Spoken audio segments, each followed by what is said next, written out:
Apa pentingnya ilmu? Sampai Al-Imam Asy-Syafi'i pernah mengatakan, man arada dunya fa'alaihi bil ilmi. Kalau ingin sukses dunia, mesti pintar, mesti punya ilmu, belajar.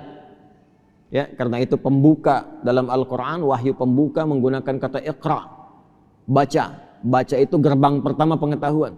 Orang banyak baca, banyak pengetahuan, potensi tinggi mendapatkan peningkatan status kedudukan di dunianya. Makanya coba lihat ya, ukuran materi dunia pun itu ilmu melekat. S1, S2, S3, salary-nya beda kan? Ya, kehormatannya beda kan? Nah, jadi kalau ingin meningkat dunia, kata Imam Asy-Syafi'i, tingkatkan pengetahuan dan belajarnya sampai paham. Jangan cuma datang, duduk paling belakang, nggak nanya, ya, terus ujian minjem catatan teman sehari sebelumnya.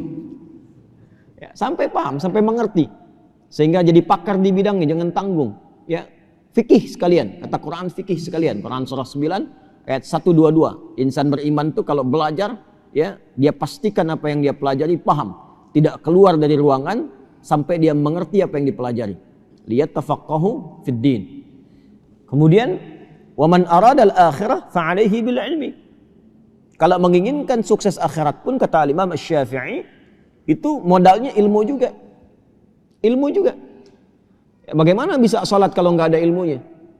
Ya, bagaimana bisa zakat dengan benar kalau nggak tahu ilmunya? Kepada siapa dikeluarkan? Kalau nggak tahu ilmunya, nggak paham cara menunaikan sholat, nggak tahu bilangannya, besok-besok nanti subuh 4 rakaat. Ya, kalau nggak tahu tentang ilmu akidah dengan benar, didoktrin orang, tiba-tiba tembak orang, bom orang, bunuh orang dengan cara yang tidak benar, alih-alih pengen ke surga, masuknya neraka jahanam, nggak keluar-keluar. Hati-hati. Wa may yaqtul mu'minan muta'ammida fajaza'uhu jahannam wa ghadiballahu 'alaihi khalidan fiha wa ghadiballahu 'alaihi wa la'anahu wa 'adda lahu 'adzaban 'azima. Siapa yang sengaja merencanakan pembunuhan dan korbannya ada satu orang beriman saja, satu saja, maka ancamannya, tuh ancamannya, pidana itu ancamannya, ya, neraka jahanam, kekal di dalamnya, nggak keluar-keluar. Allah murka kepadanya, Allah melaknatnya, dan dijanjikan sudah masuk jahanam, siksanya berlipat, kata Allah. Jahanam saja sudah nggak kebayang, dan siksanya berlipat. Tuh, tergambar nggak tuh? Ya, tergambar nggak tuh? Surah An-Nisa itu, ya, ayat 93 itu sampai dengan 94, itu merencanakan pembunuhan sengaja. Dan saya lihat sekarang itu kayaknya tidak meresap kepada jiwa-jiwa insan yang mengaku beriman. Hampir tiap hari kelihatan tuh, terdengar, terbaca peristiwa-peristiwa yang sampai saking mudahnya menghilangkan nyawa padahal ancamannya tinggi. Ya. Bagaimana kalau bukan beriman? Faka'annama qatalan nasa jami'a. Hati-hati. Satu manusia pun itu di sisi Allah kalau sengaja itu terjadi, itu dosanya seakan membunuh semua manusia. Tinggi. Ya. Karena itu biasanya kalau ada satu pasal dalam undang-undang bahkan di kita itu yang ancamannya tinggi, berarti perbuatannya berbahaya. Ya. Coba lihat narkoba itu kan, terorisme dan macam-macam yang lainnya, ancaman pidananya tinggi kan, hukuman mati atau bahkan seumur hidup. Intinya ingin menunjukkan ada perbuatan yang sangat berbahaya, jangan dilakukan. Ya, nah itu sebetulnya sudah fitrah kehidupan. Al-Quran membawa fitrah yang sama, kenapa disoal? Ya, jadi ketika ada hukum misal semacam, kata Allah disampaikan, ini ya, daripada orang mencuri, potong tangannya. Kalau orang mau bunuh, pikir dulu, dikisos nanti dibunuh lagi, ancamannya hukuman mati. Pembunuhan, ya, ancamannya hukuman mati, dikisos tuh hukuman mati ancamannya. Ya, untuk pembunuhan. Kenapa mesti disoal? Kan sama saja dengan logika berpikir dalam konteks hukum manusia. Ya, yang ditetapkan ini menunjukkan bahwa ada perbuatan yang sangat berbahaya, jangan dilakukan. Karena itu spirit Quran yang mengatakan walakum fil qisasi hayatun ya ulil albab.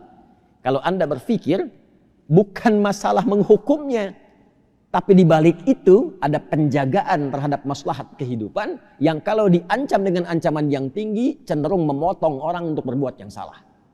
Jelas ya? Nah, itu ilmu. Karena itu saking tingginya ilmu, hal pertama yang diberikan kepada Adam alaihissalam sebelum turun ke bumi itu bukan harta, bukan kedudukan, tapi ilmu. Quran surah kedua ayat 31, wa 'allama Adamal asma'a kullaha. Dan Allah mengajarkan kepada Adam semua jenis potensi pengetahuan, semua jenis pengetahuan yang menjadikan ia mudah menjalani kehidupan di bumi. Semua diajarkan ilmu. Ya. Karena itu semua para nabi, rasul, karena bertugas membimbing umatnya di setiap eranya, dan Rasulullah SAW ditugaskan membimbing umat, dan risalahnya berlangsung abadi walaupun beliau wafat sampai akhir kehidupan, maka fitrah semua nabi mendapatkan ajaran langsung dari Allah. Diajarkan langsung. Nah, kita yang bukan nabi, yang bukan rasul, diminta belajar kurikulum nabawi itu yang membimbing kita lewat ilmu-ilmu itu untuk mudah menjalani kehidupan. Orang yang belajar dari ilmu itu disebut dengan muta'allim namanya. Jelas ya? Siapa namanya? Muta'allim. Jadi ketika kita belajar dari ilmu itu disebutnya muta'allim. Kurikulumnya sudah ada. Sumber pertamanya Quran, wahyu tingkat tertinggi. Orang bikin buku cari-cari begini, nulis belum tentu benar. Ini langsung dari Allah nih kurikulum hidup. Detailnya nanti di mana? Di penjelasan Nabi, di hadis. Hadis ini disampaikan lewat lisan, dipraktekkan lewat perilaku, dicontohkan lewat sikap, lewat sifat. Nanti diabadikan dalam perilaku. Ketika jadi perilaku disebut dengan sunnah. Disusun jadi kurikulum oleh para ulama hadis kita. Jadilah kitab. Kitab itu kurikulum hidup. Di cara ngaji itu begini, cara ngaji itu lihat peta kurikulumnya secara tematik tuh, disusun. Ya, yang sering sekali saya sampaikan, ada yang pokok, ada yang furu'. Yang pokok tuh kayak kita toharah, apapun Anda profesinya, mau pejabat, mau diplomat, birokrat, mau rakyat biasa, mau guru, pengajar, teknokrat, arsitek, tetap wudu kan? Ya, tetap sholat kan? Ya kan? Puasa juga kan? Nah, itu yang pokok namanya. Nanti disusun babnya apa saja. Bab menjaga iman, kitabul iman. Ada ayatnya, ada hadisnya. Apalagi misalnya bab taharah, ya, bab tentang sholat, disusun babnya, ada ayatnya, ada hadisnya. Nah, nanti yang sifatnya furu', cabang pilihan kehidupan, tuh milih sesuai passion, bakatnya masing-masing. Yang mau bisnis, nanti ada bimbingan bisnis disebut dengan kitabul buyu'. Yang di pemerintahan nanti ada kitabul imarah. Yang di ilmu ada kitabul ilmi. Semua ini sudah dihimpun oleh para ulama hadis kita. Dimudahkan kepada kita bentuknya kurikulum. Yang paling viral misalnya Sahih Al-Bukhari, Al-Jami' As-Sahih Al-Musnad Al-Mukhtasar min umuri Rasulullah sallallahu alaihi wasallam wa sunanihi wa ayyamihi. 97 kurikulum hidup, 97 bab. Topik. Ya, dibuka satu-satu ini. Ini topiknya, ini hadisnya. Ini topiknya, ini ayatnya, ini hadisnya. Tinggal kita buka profesi kita apa, pelajari yang pokok, pelajari yang furu'. Kalau pengen lompat ke masalah ibadah saja, cari kitab sunan. Makanya Sunan Abu Dawud, ya, Sunan Ibnu Majah, Sunan At-Tirmidzi misalnya, ya, Sunan Abu Dawud susunannya kitab sunan itu dari masalah fikih, kitab hadis yang disusun berdasarkan urutan fikih. Dimulai dengan kitabut taharah nanti, kitabus shalah, kitabus siyam, kitabuz zakah. Jadi kalau Anda ingin belajar tentang bab sholat dengan benar, cari kitab sunan.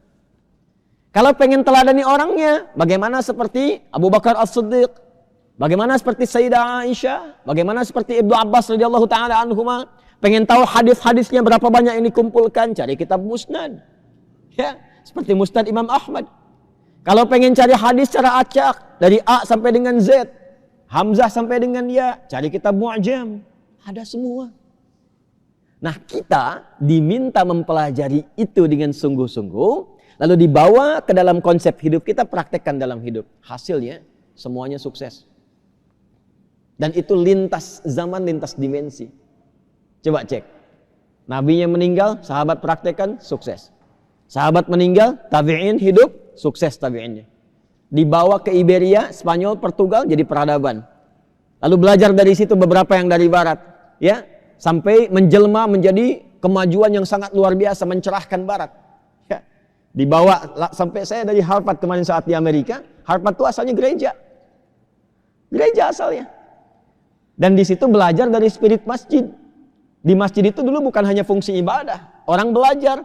Kan kampus pertama di dunia itu siapa yang bikin? Fatimah binti Muhammad Al-Fihir yang ada di Maghrib di Fes. Itu kampus pertama di muka bumi di dunia ini yang bersumber dari masjid asalnya. Dibikin masjid, melihat kemudian spirit dari Masjid Nabawi yang ada pendidikan dari Nabi di situ di Ahlus Suffah, di copy paste kemudian di Maghrib, dikembangkan.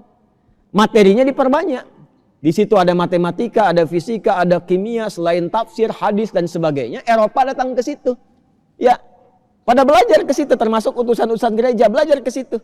Ya, dan itulah beliau yang ahli syam, ahli tahajud. Fatimah binti Muhammad Al-Fihir ini ahli puasa, ahli tahajud. Dari Qairawan asalnya, dari Tunisia. Saya pernah ke Qairawan. Dan itu yang pertama kali mendesain toga. Toga wisuda itu yang desain itu perempuan orang Islam. Gak banyak orang tahu itu. Makanya awalnya segi 4 hitam kan? Ya, itu spiritnya dari Ka'bah. Ini bukan ilmu takatik ya. Ini nyata ini. Baca. Ya, baca. Baca. Ini asalnya dari Ka'bah, 4 sudut, 4 sisi, warnanya hitam. Maksudnya apa? Sekalipun sudah banyak ilmu, tawadhu, hadapkan dirimu. Fawalli wajhaka syatral masjidil haram. Niatkan ikhlas karena Allah. Ditarik ke kita jadi kopiah. Hitam tuh. Makanya tidak disebut qalansuah. Bahasa Arabnya kan bukan kopiah ini, peci ini. Taj atau qalansuah. Kenapa dibilang kopiah? Dari kata khufyah. Khufyah itu takut tunduk. Kalaupun banyak ilmu tuh menunduk. Jangan sombong.